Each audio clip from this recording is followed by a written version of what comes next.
Olá, boa tarde a todos.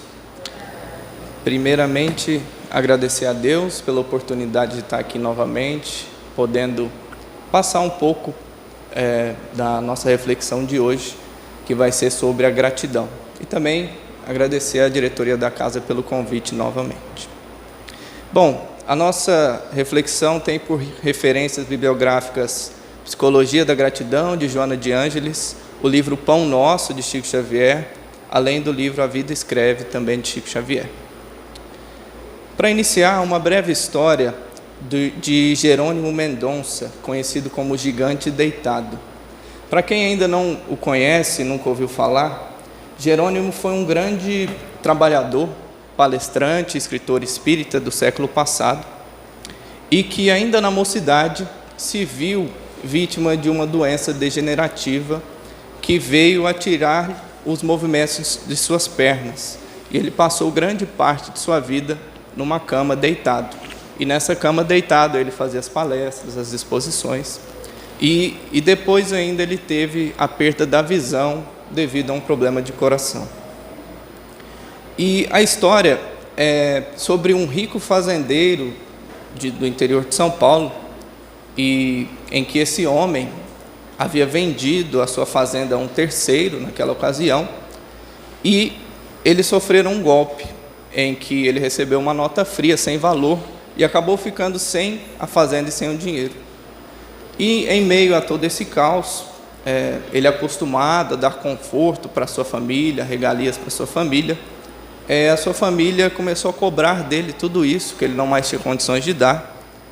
E até que num dia de desespero, ele foi até a farmácia próxima à sua residência para comprar um remédio para tirar sua própria vida. E eis que na farmácia ele encontrou um antigo amigo que o recomendou o diálogo com Jerônimo em Tuiutaba, pagando inclusive sua passagem para ir até lá. E chegando lá, Jerônimo assim lhe disse: meu amigo, você é uma pessoa que realmente está sofrendo. Você perdeu uma fazenda maravilhosa, mas vamos supor que essa criatura que lhe comprou a fazenda voltasse agora e lhe perguntasse: você quer trocar a fazenda por um olho seu? E o fazendeiro respondeu: ah, Jerônimo, que bobagem é essa? Isso é conversa que se fale? E Jerônimo retrucou: não, o olho não. O olho é muito precioso. Então vamos supor um braço apenas. E o fazendeiro respondeu: mas que bobagem, que conversa. E Jerônimo finalizou: ó, meu amigo, eu cheguei à conclusão que você não é pobre, você não é miserável, você é em verdade arquimilionário das bênçãos de Deus. E o homem, ao sair dali, mudou toda a sua vida, toda a sua maneira de enxergar as coisas, passando a ser inclusive um trabalhador espírita. E diante dessa história, a análise que fica é que, em verdade, todos nós somos milionários. Possuímos dádivas como a faculdade de enxergar, de andar, entre outras faculdades, que valem muito mais do que bens materiais. Afinal, quem é aqui que trocaria um olho seu por uma fazenda, como Jerônimo sugeriu? Com certeza, nenhum de nós. E a questão que fica é que nós somos, em verdade, deficientes na percepção dessas benesses, dessas dádivas que nos chegam. Somos incapazes de contabilizar essas dádivas. E assim, permitimos brotar, nascer em nosso coração a chaga da ingratidão. Como o fazendeiro que não sabia que já era rico, e reclamava pela migalha de fazenda que havia perdido. Só mesmo um deficiente visual como Jerônimo para saber o valor que é enxergar. E essa será a nossa abordagem de hoje, essa capacidade de reconhecer as dádivas que Deus coloca em nossa vida, e a essa capacidade damos o nome de gratidão. Segundo Joana de Ângeles, gratidão é exatamente o reconhecimento agradável por tudo quanto se recebe ou lhe é concedido. É isso que ela vem pontuar para a gente. E ser grato é um estado de espírito, é uma postura diante da vida. Um sentimento de identificação, ou seja, de constatação das manifestações gloriosas em nossa vida, que Deus coloca em nossa vida. Então a gratidão vai muito além de um simples obrigado por ter recebido alguma coisa. É muito além de uma devolução compulsória de um favor recebido, daquela mentalidade, daquela crença que nós temos de que não devemos ficar devendo nada a outrem. Se alguém me convidou para um evento, para uma festa, eu devo convidá-la também, e assim por diante. Esse sentimento de dever que nós temos, de obrigação em fazer algo. Isso é o germe, é o início da gratidão, conforme Joana coloca. Esse é o passo inicial da verdadeira gratidão. E, para exemplificar, a gente pode colocar, quando vamos nos sentar à mesa para uma refeição, podemos sim dizer: Senhor, obrigado pelo alimento que nos coloca à mesa. Num ato profundamente mecânico, banal e sem sentimento, corriqueiro. E pode-se, de outra maneira, sem dizer palavra alguma, entrar em estado de gratidão, vibrando esse sentimento e lembrar todas as pessoas que naquele momento em que a comida está sobre a sua mesa, estão com fome, não têm o que comer, e pensando: Senhor, gratidão pelo alimento que nos coloca à mesa. Nesse exato momento, talvez não muito distante daqui onde estou, alguém está com fome e não pode desfrutar da mesma sorte que eu. E obrigado pelo alimento que fortalece o corpo, que me dá saúde e que me possibilita o trabalho. Isso sim é um verdadeiro estado de gratidão. Ao eu comparar o quanto eu tenho e o quanto o outro, o meu irmão, talvez não tenha. E daí eu ser capaz de perceber o quanto Deus é generoso comigo, quantas coisas Ele me deu e eu, na minha cegueira, na minha miopia, sou incapaz de perceber. Joana vem ainda colocar em sua obra que a gratidão marca também o desenvolvimento moral dos espíritos. Isto é, espíritos moralmente imaturos são mais ingratos, ou seja, menos gratos do que espíritos mais evoluídos. E ela vem afirmar que nos espíritos imaturos, o egoísmo, o ego domina o self, o ser. E deste modo, os indivíduos que vibram nessas faixas vão se atribuir méritos que em verdade não possuem, julgando-se credores das benesses que lhes chegam. Em outras palavras, para a gente exemplificar, somos nós que, devido a esforços que fazemos, competências que adquirimos, sofrimentos que passamos em determinadas situações, nos colocamos como credores da vida, exigindo que a vida nos dê algo por aquilo que nós fizemos. Quando pensamos: eu fiz muito por determinada pessoa, por determinado trabalho, então Deus deve me dar algo em troca disso. Então esse sentimento que nós assumimos de que Deus nos deve algo, ou seja, nós somos credores, é exatamente isso que Joana vem falar. E a nossa sombra é tanta, que a gente se vê como credor e não como devedor, que é o que realmente somos, Somos incapazes de perceber o quanto Deus já nos deu, inclusive essa oportunidade de estar aqui hoje, reencarnado, porque espíritos endividados que somos todos nós, no nosso passado, e a misericórdia divina nos permitiu estar aqui, numa nova oportunidade e em condições muito boas. Tenho uma perna que eu posso caminhar, tenho olhos que me permitem ver, eu tenho o espiritismo que me abre horizontes. Quantas condições boas eu estou hoje que Deus me permitiu e que eu sou incapaz de perceber. Tenho faculdades intelectuais plenas que me permitem o aprendizado, a evolução. E Joana finaliza essa análise dos espíritos moralmente imaturos colocando: a miopia emocional, defluente do predomínio da sombra no comportamento do ser humano, impede o que veja a harmonia existente na vida, desde os mágicos fenômenos existenciais, aqueles estéticos e fundamentais para a sobrevivência harmônica e feliz. Então, Joana vem mostrar que essa miopia emocional nossa, a nossa sombra, impede que a gente enxergue a harmonia existente da vida, toda a graça que a vida nos coloca. Em contrapartida, os espíritos maduros, moralmente falando, já conseguem ter a visão muito mais ampliada, muito mais trabalhada nesse sentido. E esses sentimentos nobres de gratidão são uma característica muito marcante deles. Vivem em estado de gratidão constante. E esse estado de gratidão proporciona a essas criaturas uma saúde física, emocional, psíquica muito grande, um estado de júbilo constante. E, diferente dos espíritos imaturos, eles conseguem registrar, perceber todas essas dádivas. E, assim, conseguem ver as mais belas paisagens onde nós só enxergamos o caos, a destruição, só o negativo, né? E eles confirmam aquele célebre ditado que diz: a beleza da paisagem está nos olhos de quem vê. E, de fato, se nós ainda somos incapazes de vislumbrar belezas em nossas vidas, é porque nossos olhos estão ainda despidos de gratidão. Ou seja, nós ainda somos muito ingratos, por isso a gente é incapaz de ver coisas boas em nossa vida.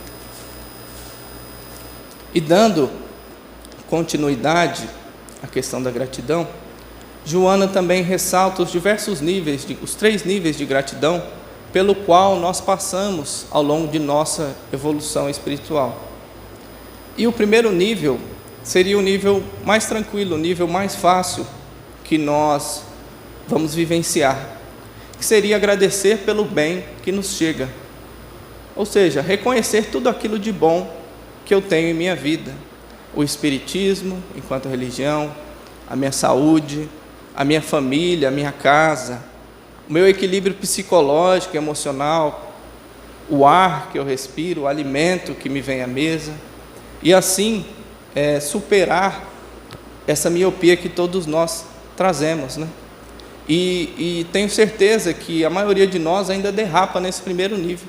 Somos incapazes de perceber ainda o quanto agraciados somos, né? Mesmo quando o bem chega. Às vezes, quando algo bom nos acontece, a gente vai logo procurar o lado negativo daquilo e se fixar, colocar o ponto de vista naquilo que é negativo. Um segundo nível que Joana de Ângeles coloca é agradecer pelo mal que não nos chega. Isto é, toda vez que algo me acontece, a gente sempre tem que ter em mente que algo de pior poderia ter acontecido naquela situação e não aconteceu, porque Deus assim quis. E para exemplificar, podemos colocar: se fomos vítimas de um assalto, por exemplo, e nos tomaram o celular, a carteira, a bolsa, poderia ter sido pior. Poderíamos ter sido agredidos, poderiam ter até nos tirado a vida nessa ocasião. Então, que bom, graças a Deus apenas levaram o celular. Ser grato ao mal que não me aconteceu. Ao sofrer um acidente, nós podemos quebrar uma perna, um braço, mas poderia ter sido pior, poderia ter morrido. Se tem algum familiar doente em nossa família, ou nós mesmos, com um câncer, com uma doença grave, poderia ter sido pior. A doença poderia ter se desenvolvido silenciosamente e pouco a pouco, e ceifando a vida daquele sujeito, sem sequer ele ter a oportunidade de se tratar. Então, poderia sim ter sido pior. E nós, que vivemos no Brasil, que apresenta ainda assim grandes problemas, mas poderia ser pior. Quantos países vivem em guerras e as populações têm que migrar para outros países? Quantos não sofrem com catástrofes naturais, com tsunamis, com terremotos, com furacões? Quantos não vivem sobre regimes repressores, restringindo a liberdade das pessoas? Não sofrem com o terrorismo, com a violência, com uma miséria ainda maior do que a que existe aqui. Então somos sim agraciados por estar nesse país, porque poderia sim ser pior. Então isso é agradecer pelo mal que não nos chega, olhando sempre pela perspectiva de que se algo ruim aconteceu, poderia ter sido ainda pior do que foi. E o terceiro nível que seria o nível mais elevado da gratidão e que, sem dúvida, as criaturas mais lapidadas nessa virtude já conseguem chegar, é agradecer pelo mal que nos chega. E Joana de Ângeles assim assevera nesse sentido: agradecer o bem que se frui, assim como o mal que não aconteceu ainda, e particularmente quando suceda, fazer o mesmo, tendo em vista que somente ocorre o que é necessário para o processo de crescimento espiritual, conforme programado pela lei de causa e efeito. Então Joana vem dizer que mesmo o mal que nos chega, ele acontece por um propósito, por um motivo, que é exatamente o nosso processo de aprendizado. E o mal que nos acontece vem por conta disso.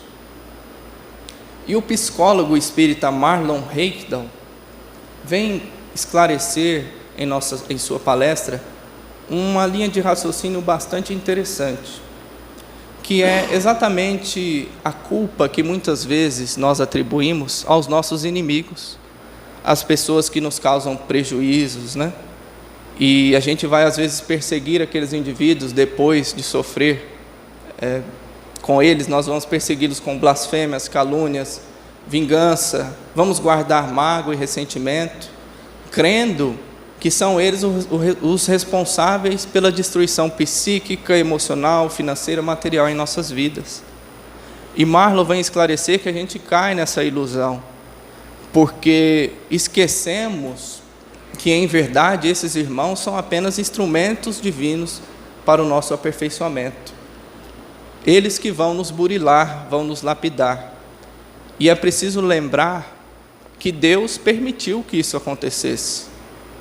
Porque Deus Todo-Poderoso, se Ele não quisesse que isso acontecesse em nossa vida, que esse mal acontecesse em nossa vida por intermédio daquele sujeito, esse mal não teria se manifestado em nossa existência, dado que Ele é detentor de todo o poder.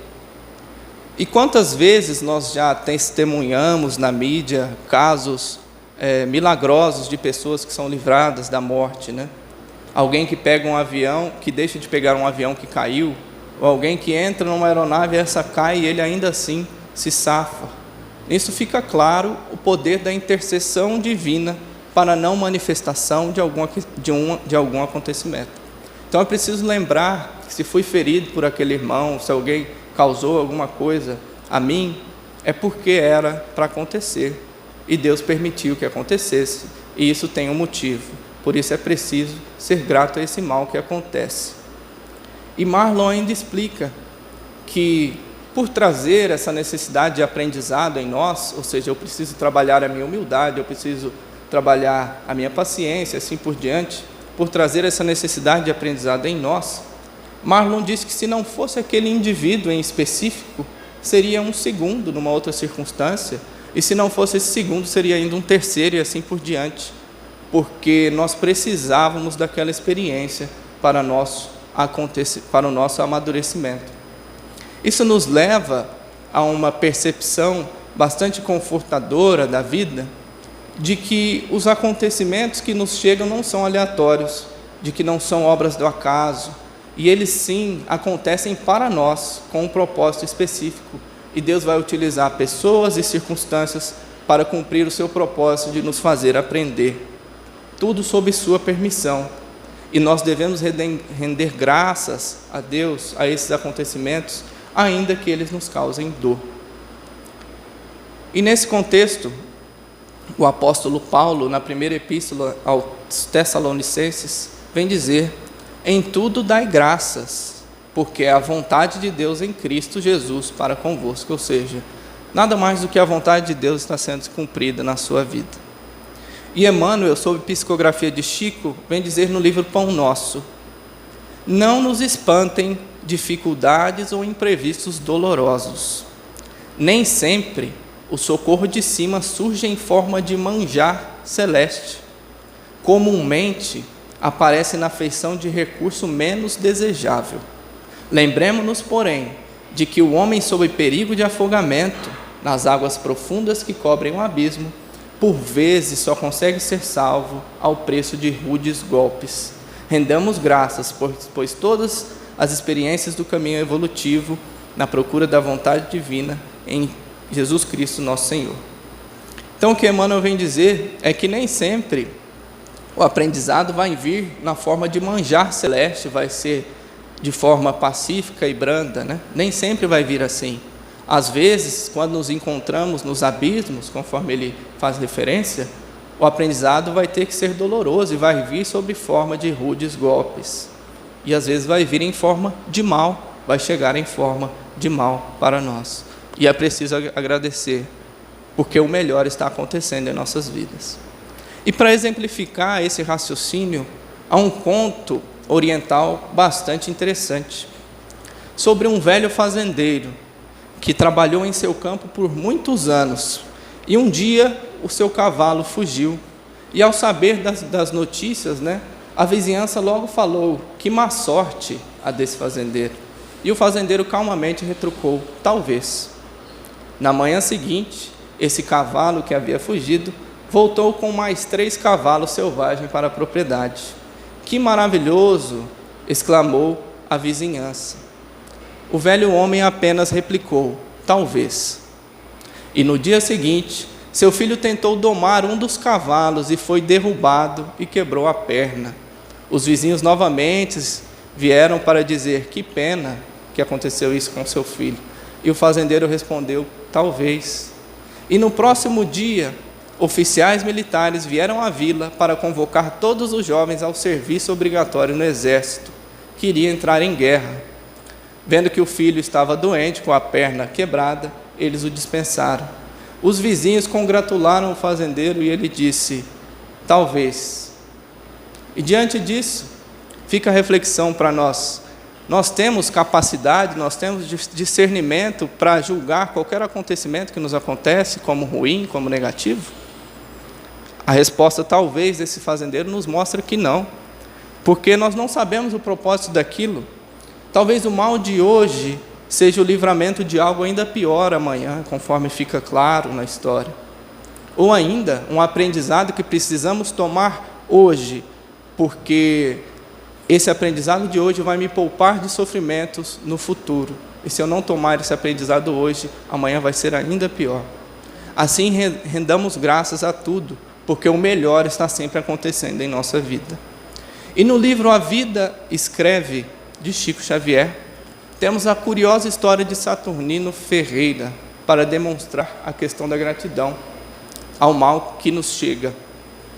Saturnino era um homem espírita, amoroso, prestativo, que estava sempre disposto a ajudar nos ambientes em que se encontrava, familiar, na casa espírita e assim por diante. E certa feita, operando uma máquina em seu trabalho, ele sofreu um acidente no braço. E eis que ele foi endereçado para o hospital mais próximo, e o médico, ao examinar o braço, disse que apenas um dedo teria de ser amputado e que o restante do braço iria sarar com o tempo, naturalmente. E diante disso, as pessoas que conheciam Saturnino logo disseram: por que um desastre desses com um homem tão bom? Tantas mãos criminosas saem ilesas de acidentes mais graves, e justamente Saturnino vem a ser vítima de algo assim. E a explicação veio no mesmo dia, numa sessão mediúnica do centro que ele frequentava, em que ele foi informado pela espiritualidade que na encarnação anterior fora ele sitiante no litoral brasileiro e que, no uso de seu poder, naquela época, ele obrigou um empregado a triturar o próprio braço no engenho rústico, porque esse não havia cumprido suas determinações. E esse fato, obviamente, provocou em Saturnino, após o seu desencarne, uma grande perturbação. E, diante disso, ele levou a implorar uma nova existência humilde e em que ele perdesse seu braço mais útil nessa ocasião. E, entretanto, a misericórdia divina atuou em virtude do grande empenho de Saturnino na atual existência e permitiu que apenas um dedo lhe fosse ceifado e não um braço todo. Isso mostra que mesmo o mal, mesmo o dedo que nos é ceifado, nós devemos ser gratos, porque poderia ser pior. E se nos acontece é porque Deus permite e porque tem um propósito. Seja um aprendizado, seja um resgate de débitos e assim por diante. Cabe a nós uma postura humilde, resignada e grata diante do mal que nos chega. E façamos como Jerônimo, né? Jerônimo, o gigante deitado, que apesar de ter permanecido 32 anos deitado num leito, quando uma repórter veio lhe perguntar o que seria felicidade para ele, né? O que ele poderia dizer, ele responde: a felicidade para mim, deitado há tanto tempo nessa cama, sem poder se mexer, seria poder virar de lado. E nós, né? Quantas coisas nós podemos fazer, nós temos capacidade de fazer, em virtude das faculdades que possuímos, e não sabemos apreciar a vida como Jerônimo sabia, né? Talvez ele, na condição em que ele estivera na terra, e muito provavelmente, era muito mais feliz, muito mais pleno que muitos de nós, que temos tudo, que temos recursos financeiros, que temos saúde, que temos capacidade física para fazer o que quiser. Então, que nós levemos essas reflexões conosco e saibamos ser gratos em todos os níveis, ao bem que nos chega, ao mal que não nos chega, e inclusive o mal que chega a nós, porque tudo tem um propósito, tudo tem um porquê, e se isso aconteceu em nossa vida, foi porque Deus permitiu, e o melhor está sempre acontecendo. É isso que eu gostaria de colocar, pessoal. Se alguém tiver algum questionamento, algo que não ficou claro, eu estou à disposição.